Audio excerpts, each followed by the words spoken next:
अस्सलामुअलैकुम। आज हम अपने लैपटॉप के ऊपर नोटपैड प्लस प्लस इंस्टॉल करेंगे। नोटपैड प्लस प्लस एक कोड एडिटर है।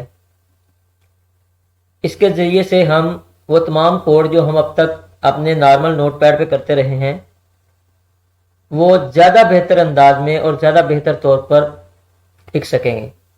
जैसा कि हमने देखा कि इससे पहले हम जो अपने नोटपैड के ऊपर किसी भी किस्म का कोड लिखते हैं तो वो हमारे पास एक नॉर्मल टेक्स्ट की सूरत में शो हो रहा होता है,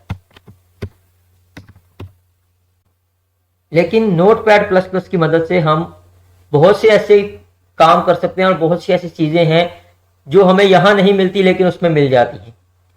मिसाल के तौर पे अगर मैं यहाँ पे किसी भी किस्म का कोड लिखता हूं तो आप देखिए कि ये बिल्कुल एक नॉर्मल टेक्स्ट की फॉर्मेट में है, लेकिन अगर मैं आपको यहां पे एक तस्वीर दिखाऊं जो कि मेरे पास मौजूद है तो उसके ऊपर भी इसी तरह का कोड लिखा हुआ है, लेकिन इस कोड के अंदर देखिए आपको टैग्स बिल्कुल अलग अलग नजर आ रहे होंगे। इसके अलावा दूसरी बहुत सी चीजें मतलब एट्रीब्यूट्स वगैरह के कलर अलग हैं, टैग्स के कलर अलग हैं, इसमें कुछ एंडेंट्स दिए हुए हैं, मतलब कोई टैग जो है वो यहां पर है और कोई इसके बाद थोड़ा सा फासले पर है। इसके अलावा अल्फाज के जो हरूफ टेक्स्ट के जो कलर्स हैं वो चेंज हैं, जिससे हम बासानी समझ सकते हैं कि कौन सा जो कलर है या कौन सी चीज है वो टैग्स हैं, कौन से एट्रीब्यूट्स हैं और कौन से जो टेक्स्ट लिखे हुए हैं वो नॉर्मल टेक्स्ट है। तो इन्हीं चीजों को इस्तेमाल करने के लिए, इन्हीं चीजों से फायदा उठाने के लिए आज हम एक टेक्स्ट एडिटर इंस्टॉल कर रहे हैं जिसका नाम है कोड नोटपैड प्लस प्लस। तो अभी चलते हैं गूगल पे। मैं आपको बताता हूं कि आपको कैसे इसको इंस्टॉल करना है। आप यहां से गूगल पे जाइए और यहां लिखिए नोटपैड प्लस प्लस। जब आप ये लिख के सर्च करेंगे तो आपके पास ये पेज आ जाएगा। यहां पर सबसे ऊपर क्लिक कीजिए, ये आपको डाउनलोड पेज के ऊपर ले जाएगा। यहां पे ये इसका लेटेस्ट वर्जन है तो आप इस पेज के ऊपर आ जाएंगे। यहां पे ये डाउनलोड फॉर 64 बिट्स लिखा हुआ है, जो आपको सिस्टम होगा उसके मुताबिक से इंस्टॉल कर सकते हैं। नीचे इसके 32 बिट भी के ऑप्शन भी हैं और मैक और लिनक्स के लिए भी इसके वर्जन मौजूद हैं। मैं यहां इस पर क्लिक कर देता हूं। जब हम इस पर क्लिक करेंगे तो ये हमारे पास एक इंस्टॉलर को डाउनलोड करने का ऑप्शन देगा।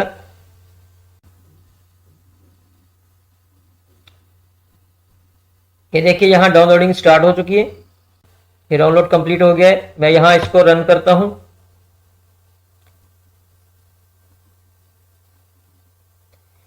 जब आप इसको डबल क्लिक करेंगे तो ये रन हो जाएगा और आप यहां से इसको इंस्टॉल करेंगे।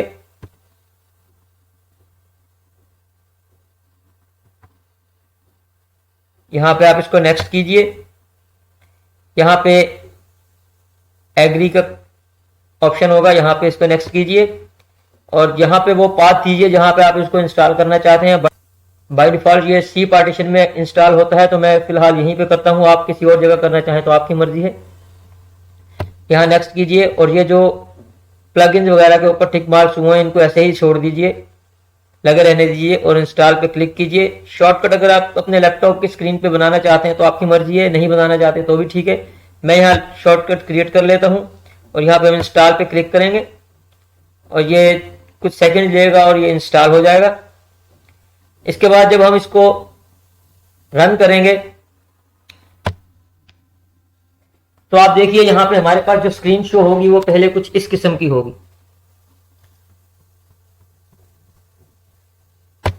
ये इसका यूजर मैनुअल है। यहां पे ये चीजें अगर आप पढ़ना चाहें तो इसको अच्छे से पढ़ लीजिए। ये इसके मतलब कुछ मालूमात दी गई हैं, यहां पे आप देख सकते हैं। अब यहां पे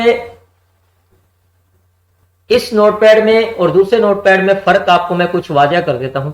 मैं यहां एक न्यू फाइल क्रिएट करता हूं, न्यू पे क्लिक करता हूं, मैं इस फाइल को सेव कर लेता हूं, सेव एज, और फाइल मैं डेस्कटॉप पे ही सेव करता हूं। फाइल का नाम मैं रख देता हूं माय वेब पेज .html, और इसकी फाइल की जो एक्सटेंशन है वो मैं, क्योंकि HTML दे रहा हूं तो मैं यहां पे आल टाइप कर देता हूं और मैं इसको सेव कर देता हूं। अब देखिए ये हमारे पास एक HTML की फाइल है। अब मैंने आपको ये बताया कि इसमें हमें बहुत से ऐसे ऑप्शन मिलते हैं जो हमें दूसरे नोटपैड में नहीं मिलते। इसमें हमें क्या मिलता है, हमें टेक्स्ट हाइलाइट्स मिलता है, हमें एरर हैंडलिंग का ऑप्शन मिल जाता है। मिसाल के तौर पे सबसे पहले मैं आपको टेक्स्ट हाइलाइट बताता हूं। ये देखिए मैं यहां पे, बल्कि उससे भी पहले मैं एक और चीज आपको बताता हूं कि ये हमें सजेशन देते हैं। ये कोड एडिटर है, ये हमें अपने कोड के मुतालिक सजेशन देंगे कि आप क्या चीज लिखना चाहते हैं। इससे हमारा वक्त बचता है। मिसाल के तौर पर मैं HTML लिखना चाहता हूं, देखिए मैं यहाँ पे एंगल ब्रैकेट लगाई मैंने, मैं यहाँ पे सिर्फ H लिखूंगा तो आप देखेंगे कि यहाँ पे कुछ चीजों के ऑप्शन से ये मुझे दे रहा है। ये देखिए इसने मुझे कुछ ऑप्शन दे दिया, H1, H2, HT, H4, H5 और हेडर वगैरह चीजें। यानी कि ये मुझे कह रहा है कि आप इसमें से क्या लिखना चाहते हैं। मैं अगर यहाँ पे सिर्फ T आगे लिखता हूं तो इसने मुझे पूरा HTML की सजेशन दे दी है। ये देखिए आप, ये ब्लू कलर में आपको नजर आ रहा होगा। मुझे क्या करना है, सिर्फ टैब का बटन दबाना है और ये HTML पूरा लिखा गया। मैं इसको क्लोज करता हूं। अब मैं आपको यह बताता हूं कि इसमें हमें एरर हैंडलिंग कैसे होती है। देखिए मैं HTML लिख रहा हूं और मैंने दूसरा टैग लिखना शुरू किया और मैं कुछ मिस कर गया तो ये मुझे रेड कलर में वो टैग शो कर देगा। मिसाल के तौर पर ये देखिए मैंने यहां लिखा HTML, ये जैसे कि सजेशन मुझे आ रही है, मैं HT लिखता हूं, ये आ गई। मैं यहां पे क्लिक करता हूं तो ये देखिए यहां पे मैंने क्योंकि आगे एंड पे एंगल ब्रैकेट नहीं लगाई, इस HTML के बाद देखिए ये जो मैं जहां पे मेरा कर्सर है इसके बाद मैंने HTML की एंगल ब्रैकेट नहीं लगाई तो ये मुझे कोड हाईलाइट कर रहा है कि भैया आपने यहां पे मिस्टेक की है, इस कोड को कंप्लीट कीजिए। अगर मैं इसके आगे एंगल ब्रैकेट लगा देता हूं तो आप देखिए ये हाईलाइट्स खत्म हो जाएंगे, ये जो एरर आ रहा है, जो वार्निंग आ रही है, ये खत्म हो जाएगी। ये हमें ये फायदे देता है। अभी तक आपने क्या देख लिया है भाई, ये हमें लाइन नंबर दे शो करता है। इसके अलावा ये हमें सजेशंस देता है नेक्स्ट वर्ड की कि आप क्या लिखना चाहते हैं। इससे हमारा टाइम बचता है। ये हमें एरर हैंडलिंग में मदद देता है कि हम किसी कोड के अंदर किसी जगह पे कोई एंगल ब्रैकेट, कोई फॉरवर्ड स्लैश, कोई सेमीकोलन वगैरह चीजें मिस तो नहीं कर रहे। अगर हम ये कर रहे होंगे तो हमारे वेब पेज के ऊपर बग्स आएंगे। उस बग्स को कंट्रोल करने के लिए हमें ये ऑप्शन देता है कि आप इसको यहीं पे इसको सॉल्व कर लें। ये हमें वार्निंग्स देता है, हमें टेक्स्ट हाईलाइट करके दिखाता है कि आपने यहां पे मिस्टेक की है। इसके अलावा इसका कलर देखिए, मैं इसको मजीद जूम कर देता हूं। ये देखिए ये HTML जो है वो नीले कलर में लिखा हुआ है, लेकिन अगर मैं यहां पे कोई नॉर्मल टेक्स्ट लिखता हूं, मतलब मैं लिख देता हूं हेलो वर्ल्ड, तो आप देखिए ये ब्लैक कलर में है। इसका क्या मतलब है कि ये हमें बता रहा है कि ये आपके पास जो टेक्स्ट है ये कोड का टेक्स्ट है और ये नॉर्मल टेक्स्ट है। इसी तरह अगर मैं यहां पे कोई एट्रीब्यूट देना चाहता हूं, मैं यहां पे एक एट्रीब्यूट लिखता हूं, बल्कि मैं ऐसा करता हूं कि पहले थोड़ा सा इसको जो बुनियादी स्ट्रक्चर है मैं उसको लिख लेता हूं ताकि हम आसानी से इन चीजों को समझ सकें। मैं हेड का टैग देता हूं। आप इसमें मेरी कोडिंग स्पीड देखिएगा बनिस्बत वहां के।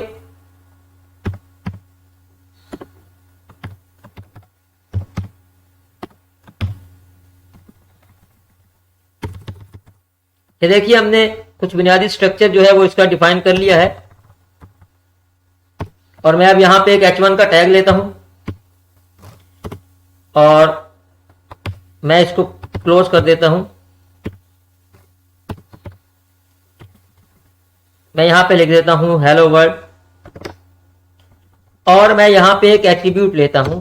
एट्रीब्यूट मैं लेता हूं स्टाइल का।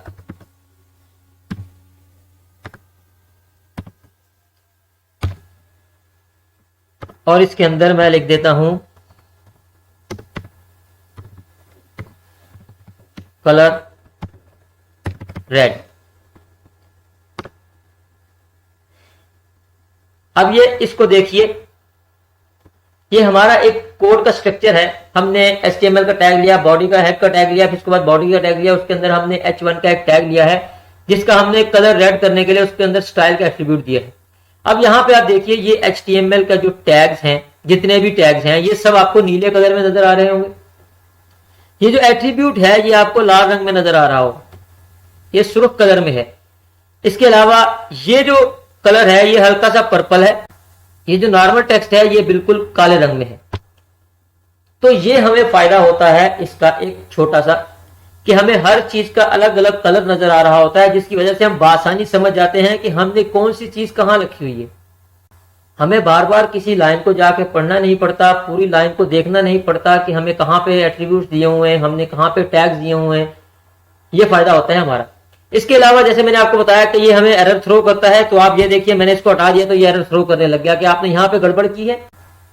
तो मैं अगर यहां पे कोई मिस्टेक करता हूं तो ये मुझे फौरन इस तरह हाईलाइट करके बता देता है कि भाई इसको दुरुस्त करो। मैं इसको वापस दुरुस्त कर देता हूं तो आप देखिए कि इसने किसी भी किस्म का एरर थ्रो नहीं किया इस बार, क्योंकि ये सब कुछ मुकम्मल हो गया। अगर इसी कोड को मैं कॉपी करूं, मैं इसको कॉपी कर लेता हूं और नॉर्मल नोटपैड पे जाता हूं, और जब मैं इसको यहां पे लिखूंगा, मैं इसको पेस्ट कर देता हूं, तो देखिए यहां पे जो हमारे पास कोड है उसमें, और ये दूसरा कोड यहां पे हमने नोटपैड प्लस प्लस में लिखा हुआ है, इसमें जमीन आसमान का फर्क है। मैं इसको थोड़ा यहां कर देता हूं, ये देखिए ये फर्क है दोनों में। ये आपको बिल्कुल नॉर्मल काले रंग में सिर्फ एक टेक्स्ट नजर आ रहा है नॉर्मल, जबकि ये इस कोड एडिटर में जो हमने नोटपैड प्लस प्लस इंस्टॉल किया है इसमें हमें ये ऑप्शन मिलता है कि हमें ये बराह रास्त हर चीज की सजेशन देता है, हमें ये टेक्स्ट हाईलाइट करके दिखाता है, हमें एरर थ्रो करता है कि आपने कहां पे मिस्टेक की है, हमें लाइन नंबर देता है। तो हम किसी किस्म की अगर कोई गड़बड़ कर जाते हैं और ब्राउजर में हमें किसी किस्म की वार्निंग मिलती है कि फलां लाइन पे आपने गलती की है, तो लाइन नंबर के जरिए हम यहां पे फौरन आ सकते हैं। तो ये कुछ फायदे थे इसके। उम्मीद है कि आपको समझ आ गई होगी। अब हम इसके बाकायदा जो कोडिंग होगी वो इसी में करेंगे, तो इसके साथ साथ इसके मजीद फायदे भी देखेंगे हम। और इसके अलावा इसमें कुछ प्लगइन्स होते हैं जो कि हमारी कोडिंग स्पीड को बहुत ज्यादा तेज कर देते हैं। जैसे जैसे हम आगे बढ़ते जाएंगे और हम देखें कि जैसे जैसे स्टूडेंट्स जो है वो अपने आप को बेहतर करते जाएंगे, उसी हिसाब से हम प्लगइन वगैरह इंस्टॉल करते जाएंगे, ताकि ना सिर्फ हमारा वक्त बचे बल्कि हमें ज्यादा से ज्यादा कोड करने में आसानी हो। तो मिलते हैं अगली वीडियो में। अल्लाह हाफिज।